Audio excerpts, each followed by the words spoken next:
July 7th, 1944, barely 5 weeks since the Allied landings at Normandy. A rural pathway outside the French hamlet of Lae Dup in the northern countryside. Evening was approaching.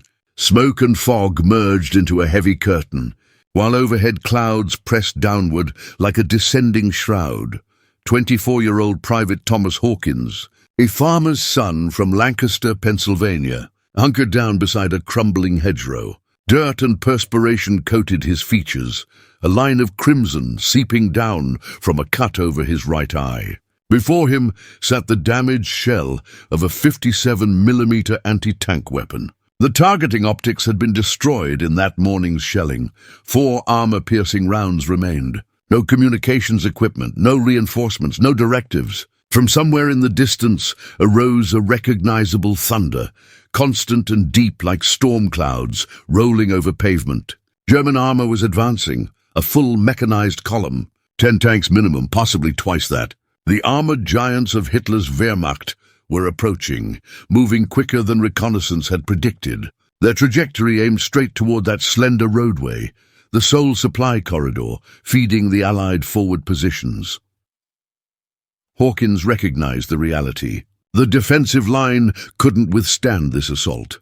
Should those steel monsters break through, every soldier in the nearby infantry companies would face encirclement. They possessed no anti-armor capabilities, no opportunity to retreat, and nothing but a crippled gun and desperate hope. He laid his face against the fractured metal, controlling his respiration. He murmured, not calling upon the divine, not addressing anyone, just speaking inward. One opportunity. I'll ensure it matters. The events unfolding across the subsequent 9 minutes would become among the most astonishing incidents of the Normandy offensive. Yet virtually nobody has learned of it until this moment. The forging of an unremarkable serviceman. Thomas Hawkins wasn't destined for military service. He entered the world on farmland beyond Lancaster, Pennsylvania, where the sky stretched farther than any future he could envision. His father managed dairy livestock. His mother orchestrated the household and 6 children with clockwork precision. Thomas ranked youngest, reserved, copper-haired and lean as the timber posts bordering their property. While neighboring boys pursued baseball, Thomas gravitated toward the forest. At age 10, his father presented him with a compact .22 caliber firearm, and together they'd track squirrels and rabbits in the pre-dawn hours. His father maintained one fundamental principle: no ammunition should be squandered. Any decision to discharge the weapon required sensing the wind's pattern, understanding atmospheric density, and feeling the pulse in your fingertips. Vision alone won't guide your shot, Tommy.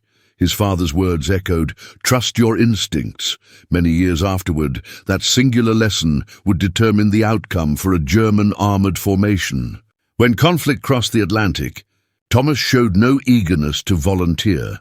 The Hawkins household gathered around their aged Zenith radio, following President Roosevelt's address the morning after Pearl Harbor. His older siblings had already established marriages, maintaining their farms. Thomas continued repairing machinery and tending cattle. He assumed hostilities would conclude before his number came, yet March 1943 brought the correspondence. Selective service induction papers. He departed carrying a single canvas bag and a creased photograph of Rex, the family's farm dog. Rail transport carried him southward to Fort Benning, Georgia. Initial training proved brutal. Georgian temperatures, crimson soil, and relentless drill instructors. Yet Hawkins remained composed, neither the most powerful nor swiftest, but remarkably reliable. He could interpret terrain as naturally as he'd once interpreted woodland. When striking targets, he displayed no excitement. He simply recalibrated and continued. One instructor observed his steadiness under duress and reassigned him to anti-armor training. Americans designated it the 57mm cannon, a slender weapon, portable enough for jeep transport, yet lethal when properly positioned. British forces termed it the 6-pounder. To Hawkins, it became simply the workhorse. The armament recoiled fiercely, deafening and accurate. He mastered its disassembly, maintenance, and blind reassembly. By late 1943, he could estimate range purely through acoustic signatures, recognizing how projectile sounds shifted, cutting through atmosphere. Nevertheless, Hawkins never envisioned himself as valiant. In correspondence homeward, he remarked light-heartedly that he simply maintained the equipment. His mother responded every Sunday, "Show courage, Tommy, but exercise caution." He preserved each message and secured them against his chest for fortune. May 1944 saw his company boarding transport vessels bound for Britain. The Atlantic passage consumed nearly 10 days. Bunks reeked of petroleum and brine. During the third evening, he listened while veteran soldiers whispered regarding German armor. The panzers that had overwhelmed France in 1940. They described plating so substantial that lighter rounds deflected like thrown pebbles. The very designation Panzer carried significance, a threatening rumble, almost animate in its menace. Hawkins remained silent, but pondered what confronting such machinery would entail with merely a gun team and limited ammunition.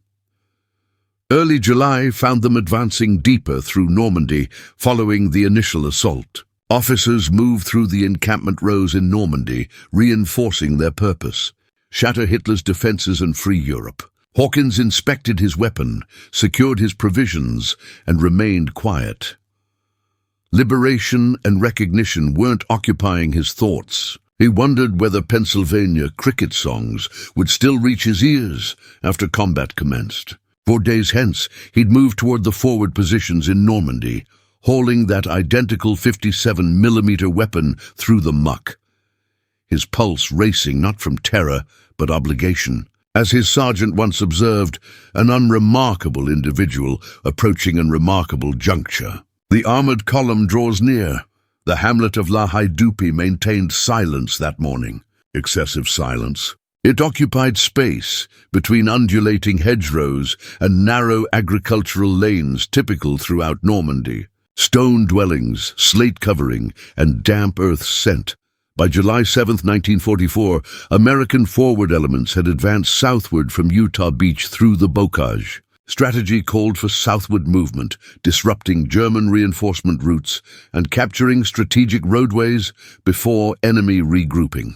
Intelligence had overlooked one crucial detail. German armor was advancing northward rapidly. Private Thomas Hawkins, alongside his weapon crew, received orders maintaining the eastern approach toward town. Their 57mm anti-armor cannon occupied a position near tree line, commanding a narrow gravel pathway. Coverage proved adequate.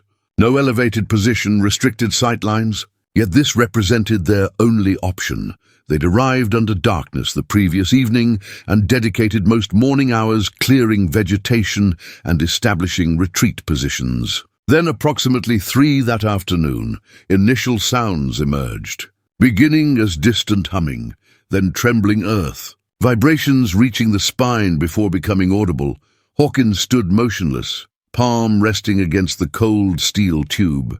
His ammunition handler, Private Kenny, glanced upward from the ordnance container and whispered, "You sensing that?" The noise intensified. Not singular engines, but multiple. The unmistakable grinding of track systems, meshing gears, the deep rumble of massive, deliberate machinery. Hawkins stepped beyond the brush and raised his field optics. Through haze and vapor he identified them, black insignias against dark grey surfaces, Panzer Mark V tanks, minimum 3 abreast, trailed by armoured personnel carriers and supply vehicles. He tallied at minimum 10 vehicles, possibly additional. This exceeded reconnaissance patrols. This constituted full mechanized counter-offensive. The roadway they travelled barely accommodated single vehicles. Yet it led directly toward Lae Dup. Should they penetrate, the hamlet would collapse. Infantry units inside faced annihilation. Hawkins lowered his field glasses. Insufficient time for communication support, no aviation coverage, no artillery. Merely 4 servicemen, a damaged weapon, and scarce armor-piercing shells. Complications worsened as their targeting optics had fractured during morning bombardment. Technically functional, but unreliable. The team had documented it, but replacements remained unavailable. Hawkins addressed the others. Complete stoppage isn't achievable, he stated directly. We can delay them. Private Kenny, perspiring through his undershirt, questioned, remaining ammunition count? 4. Nothing beyond that. Remaining crew members exchanged glances. Silence prevailed. Hawkins knelt, placing a hand against the cannon's mechanism, and closed his vision. He sensed the rhythm of approaching machines, resembling percussion from another dimension. The atmosphere tasted metallic, like oxidation and precipitation. Fear wasn't present. Not precisely. What he experienced was something more frigid, more crystalline. An understanding that reinforcements wouldn't arrive, that isolation was absolute, and that every moment held significance. The leading panzer materialized. I'm not awaiting authorization. Private Thomas Hawkins had never discharged the 57mm anti-armor weapon during actual engagement. Until now. Yet he'd rehearsed this scenario countless times across muddy Georgia ranges, imagining distant tree lines as advancing armor columns. The distinction here proved elementary. This time reality prevailed, and error margins vanished. The leading panzer advanced like an iron fist through vapor. A Mark V, the backbone of German armored formations. 30 tons of steel, a 75mm high-velocity gun, and plating substantial enough to resist small arms and light charges. Designed to inspire dread, and achieving that purpose, Private Kenny already positioned himself at the ammunition container, gloved fingers shaking while lifting the initial armor-piercing projectile. Hawkins steadied the weapon, attempting alignment despite the fractured targeting scope. He sighted down the tube and encountered only distortion. Left adjustment. Still incorrect. Clean aiming proved impossible. We're operating blind, he muttered. What's our action? Kenny questioned. Hawkins didn't immediately respond. His vision surveyed the landscape. The roadway ahead narrowed at a modest stone crossing approximately 200 yards forward. Beyond the crossing, the path curved around a gentle incline, barely wide enough for singular tanks. He noticed moisture along the crossing's far perimeter. Erosion, water flowing beneath from recent rainfall. He wouldn't target the tank. He'd target the roadway. Load it, he commanded. You're certain? Kenny questioned. Negative, but I'm not awaiting authorization. Hawkins dropped into firing stance and steadied himself. No optics, no reference points, purely memory and intuition. He recalled the hunting expeditions, the method his father taught for sensing the moment, not analyzing it. He aligned the tube just right of the bridge's corner and drew a lengthy breath. Released. Discharge. The weapon recoiled violently, the kickback slamming into earth. For one instant, nothing. Then contact. The projectile struck just right of the bridge's support structure, fracturing the edge. Stone fragments erupted, and soil collapsed beneath the roadway's weight. Not complete failure, but adequate. The passage now fractured, uneven and hazardous for anything exceeding a jeep. The leading panzer recognized the damage belatedly. Its operator attempted braking, but inertia carried the vehicle onward. The right track slipped across the compromised edge, tilting the tank sufficiently to disrupt balance. The massive machine ground to cessation, tilted awkwardly, completely obstructing the roadway. Behind it, disorder. The 2nd and 3rd panzers engaged emergency braking. One skidded laterally into the drainage. The 3rd halted barely in time, but the formation was disrupted. And worse for them, they were compressed, clustered, vulnerable, and continuing forward without maneuvering space. Hawkins turned toward Kenny. Provide me the 2nd projectile. This time, he didn't target the tank. He targeted the fuel transport at the convoy's rear. He discharged. The detonation proved instantaneous and massive. Fire erupted 20 feet skyward. The transport exploded like a matchstick soaked in petroleum. The thermal wave proved blinding. Fragmentation tore through adjacent vehicles. One personnel carrier ignited, triggering its ordnance. Secondary explosions shook the countryside, propelling smoke heavenward. Within under 60 seconds, the panzer column had transformed into congested steel and flame. Kenny glanced over, eyes widened. Holy hell, Tommy. Hawkins displayed no satisfaction. He was already reaching for the 3rd projectile. He stated only this: "We haven't finished." The craft of disorder, smoke covered the terrain like a veil. Flames flickered along the crushed fuel transport remnants. The previously unstoppable German panzer formation no longer formed a line. It formed a tangle, twisted, burning, and disoriented. Private Thomas Hawkins didn't hesitate. He understood better than premature celebration. The third projectile clanked into position. Kenny secured the mechanism and ducked reflexively. "Target?" Kenny questioned. "The one attempting reversal?" Hawkins responded. One Panther, streamlined, heavily plated, and more formidable than standard Mark Verses, had retreated into a clearing, attempting to reverse from the ambush zone. It was the sole tank with adequate space to pivot. Should it escape, it could outflank the American position, or worse, summon reinforcements. Hawkins adjusted the weapon slightly, estimating elevation and distance through memory. He remained silent. He simply engaged the trigger. The 57mm projectile whistled through smoky atmosphere and struck the Panther's rear plating. The impact didn't achieve complete destruction, but it disabled the power plant. Dark smoke poured from the rear. The tank lurched several feet and expired in place. Now the Germans were disoriented. German voices barked commands from the tanks and transports. Some soldiers dismounted, sprinting for shelter. Others fired randomly toward the tree line, searching for adversaries they couldn't identify. The Americans, merely 4 of them behind a damaged weapon, half a dozen projectiles, and diminishing concealment. Yet Hawkins possessed one advantage the Germans lacked. He controlled the tempo. Each time he fired, he forced their reaction. Every postponement, every detonation, every flicker of uncertainty in the enemy's consciousness, he commanded it. "Projectile number 4!" Hawkins shouted. Kenny hesitated. "We only possess one remaining after this. Then let's ensure this one matters." He rotated the weapon toward the roadway's center, where 2 tanks had become wedged adjacently in confusion. One had attempted maneuvering around the burning wreckage, but had contacted its partner. Their tracks had locked together, a perfect target. The weapon discharged again.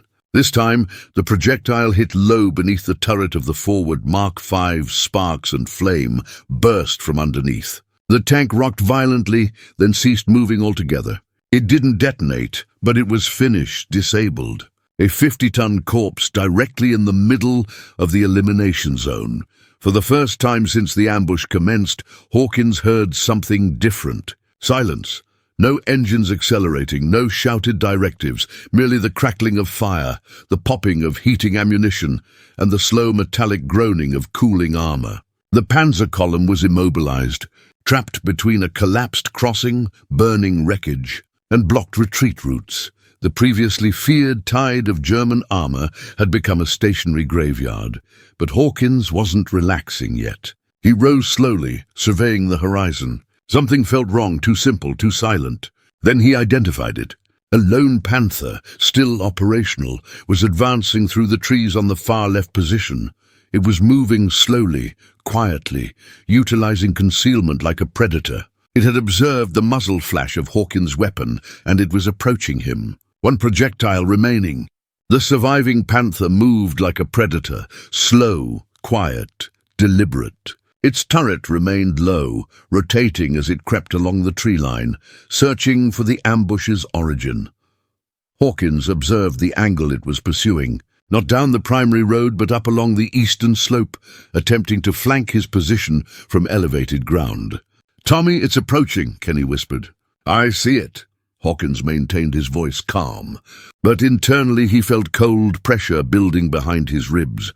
They had expended their last 3 projectiles, establishing a barrier of fire and steel, but now it had come to this, a singular projectile left in the container.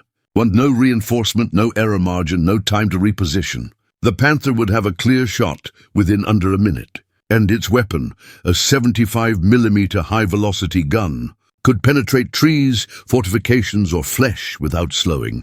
Hawkins crouched beside the ordnance container, lifted the final projectile and paused. It felt heavier than the others, not physically, psychologically. The weight of everything they had left was inside that one casing. He looked at Kenny, who was frozen in position, hands trembling. "You with me?" Hawkins questioned. Kenny nodded, but his lips were pressed tight. "Then load it." The round slid into the chamber. The mechanism clanged shut. The weapon was prepared. So was the adversary. The panther had moved into position. Its barrel now pointed straight at the hedgerow where the Americans were positioned. The crew inside didn't know how many attackers were concealed there. For all they knew, it could be a full squad, but they were going to discover fast. A branch fractured. Then came the sound Hawkins dreaded, the distant electric whir of the panther's turret securing on target. He didn't have a clean shot. The tree coverage, the smoke, the irregular terrain, all of it made aiming nearly impossible. But then he remembered hunting squirrels with his father. The instances when the sights were useless because the target was too proximate or too rapid. His father's voice returned like a whisper carried on gunpowder. "You don't aim with your eyes, Tommy. You aim with your gut."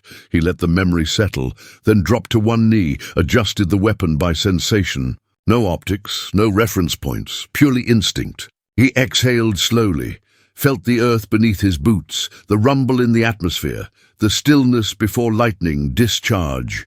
The shot left the tube with a crack, like the sky splitting open for a half-second.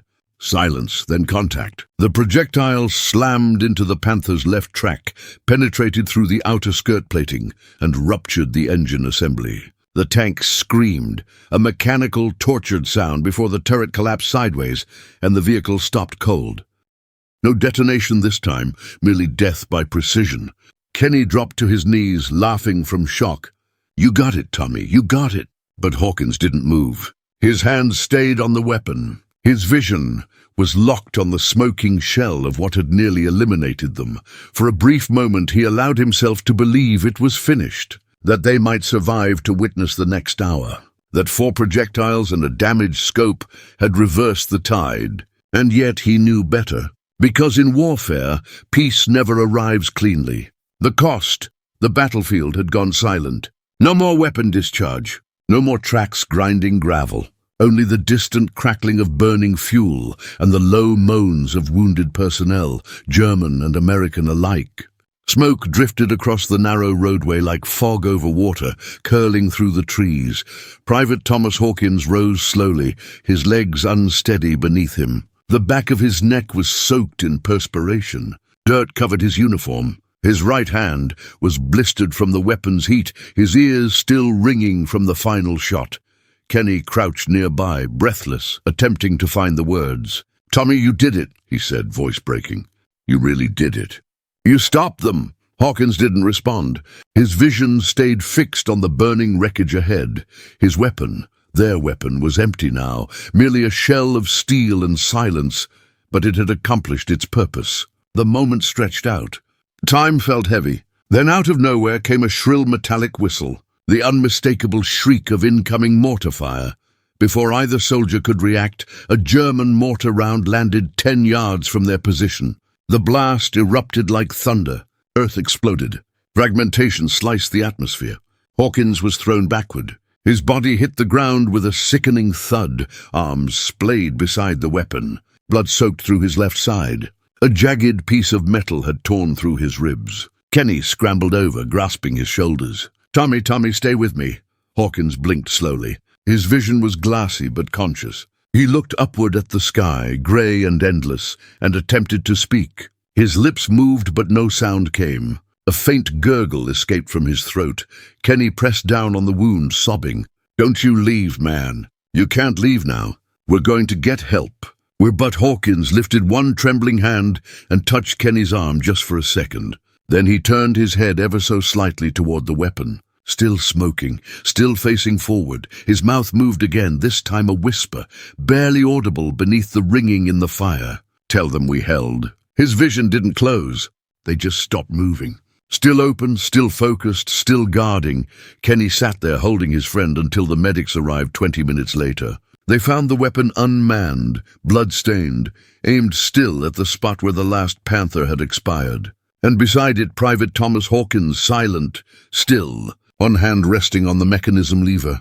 Like he never released, he never retreated, never wavered, never yielded. and he never witnessed the world he preserved after the smoke. By the time reinforcements arrived, the sun had begun to descend behind the low Norman hills. The atmosphere was thick with soot. The ground trembled not from tanks now, but from the quiet tread of boots. Moving cautiously between smoldering wreckage, a scout jeep from the 79th Infantry Division rolled to a halt at the edge of the ambush site. Lieutenant Randall Woods stepped out, surveying the scene with disbelief. 12 vehicles lay destroyed or abandoned.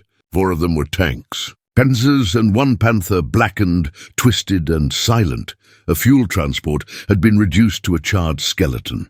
Ordnance continued to cook off sporadically, popping in the distance like firecrackers. Bodies, both German and American, lay strewn across the field in uneasy silence. Woods turned to his communications operator. "This wasn't aviation support," he said. "No, sir. No airstrike was summoned." "Then what accomplished this?" The medics found Private Kenny sitting beside a body covered in a blood-soaked tarp. Hawkins, one hand still positioned near the weapon. Kenny wouldn't release him. Wouldn't speak initially, just stared forward, lips tight. Jaw clenched, like he was containing something inside that he could never articulate aloud. Eventually a chaplain knelt beside him and questioned, "Did he die quickly?" Kenny answered softly, "He died maintaining his position." Lieutenant Woods ordered a full inspection. His officers measured projectile impacts, crater angles, damaged trajectories. They found only one American anti-armor position, the 57mm weapon, with the shattered scope covered in dust and blood. Barrel still smoking. It made no sense. They calculated the probabilities. 4 projectiles used. 4 confirmed contacts. All within minutes. All with perfect timing. All without a functioning optic. The official after-action report read, "It is the assessment of this command that Private Thomas Hawkins, acting without orders and using an impaired weapon system, delayed and disabled an enemy armored column estimated at 10 to 12 vehicles, resulting in the preservation of the town of Lae Dup and prevention of major American casualties." The word began to circulate. Initially, just among artillery crews, then among armor units, then upward through division headquarters. The whispers followed a pattern. "Did you hear about the copper-haired farm boy with the damaged weapon? The guy who halted the whole column with one shot, he aimed with no optics. Said he aimed with his instinct. Nobody believed it initially. Not entirely, but nobody could rationalize it either. In the days following the engagement, the field near Lae Dup became sacred ground. Soldiers from nearby units passed through, pausing to observe the wreckage, some in silence, others in disbelief. What had appeared as an American strongpoint was in reality merely one weapon and a deceased soldier who had refused to abandon position. Word circulated faster than anyone anticipated. A sergeant from the 101st Airborne termed it a one-man Alamo. A British armor crew passing through termed it insanity. But blessed insanity, one Canadian infantryman knelt beside the damaged weapon, placed a ration biscuit on the mechanism, and whispered for the bloke who didn't flinch. But the documentation was slower. It required 2 weeks for the commendation reports to reach the rear echelon. It required 3 more for them to compile eyewitness accounts, battlefield assessments, and ordnance verification. A Silver Star was approved. Then a Distinguished Service Cross, among the highest awards the U.S. Army could bestow for valor under fire. By then, Thomas Hawkins was buried. They laid him to rest at the Normandy American Cemetery just outside Colleyville-sur-Mar. Plot D, Row 23, grave number 18, White Cross. Inscription simple. PVT, Thomas J. Hawkins, Pennsylvania, July 7th, 1944. He was 24 years old. His mother received the telegram first, delivered by hand. Then came the medals. Then came the correspondence, the one found in his chest pocket, blood-stained but intact. It was dated July the 6th, the day before the ambush. He had written, "Dear Ma, by the time you read this, I'm deep in France. They say we'll be advancing forward soon. Everyone's frightened but won't acknowledge it. Me too. I guess I just want to fulfill my duty and come home. If I don't, I hope you won't mourn too intensely. I'm not writing this because I think I'll perish. I'm writing it because I've witnessed good soldiers do courageous things. And I figure if the moment comes, I want you to understand, I attempted. If I don't return, tell Dad I remembered the squirrels. He'll understand. Love you always, Tommy. His mother preserved the correspondence in her Bible for the remainder of her life. Years afterward, when a war memorial was constructed in Lancaster County, she stood at the unveiling with quiet grace. She didn't weep. She just looked at the stone, touched her gloved hand to her son's name, and said he was never reckless. He just didn't wait for permission to do what was right. Decades passed. The conflict ended. Towns rebuilt. Nations moved on. But the story of Thomas Hawkins didn't fade. It lived in boot camp stories passed from instructors to recruits. It was cited in field manuals, not by name, but as a case study in improvised aim under combat duress. At Fort Sill, Oklahoma, new artillerymen were once shown a diagram of a Normandy ambush labeled simply Hawkins' position. He was never famous, never featured in a motion picture. No statue bears his likeness. Yet among the soldiers who knew what it meant to face down a panzer with nothing but courage and steel, his name held significance. And in Normandy, the locals remembered him. The roadway where the engagement occurred was later renamed in quiet tribute Chamandu Cannon Solitaire, the road of the lone weapon. There was no ceremony, no ribbon cutting, just a wooden sign nailed to a post where poppies bloom each July. Every year on the anniversary of the engagement, a small group of French school children come and place flowers at the old hedge. Most don't know the complete story, but their teachers tell them. One soldier stood here, and because he stood, we are free. There's a temptation when we encounter stories like this to label them as legend, to assume that no actual person could stand alone against armor and fire and terror and prevail.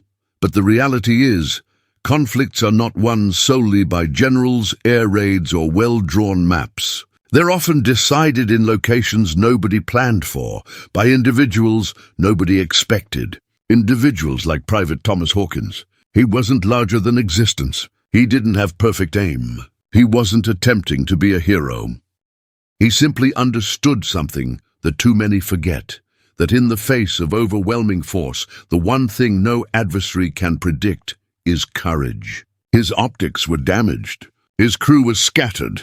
His weapon was outdated, but his determination intact, unshakable.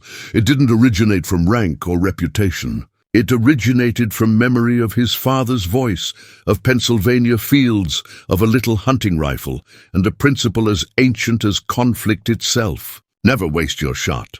Hawkins aimed not with his vision, but with his existence. He didn't just halt a column of armor. He halted fear from advancing 1 inch further.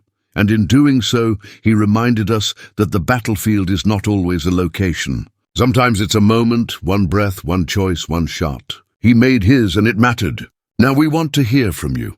What aspect of Thomas Hawkins' story resonated with you the most? His final shot, his correspondence home, or simply the fact that nobody expected him to alter history, and yet he accomplished it? Let us know in the comments. And if you believe more people should know stories like this, stories that history books too often omit, share this video. Because sometimes the smallest stand becomes the loudest echo.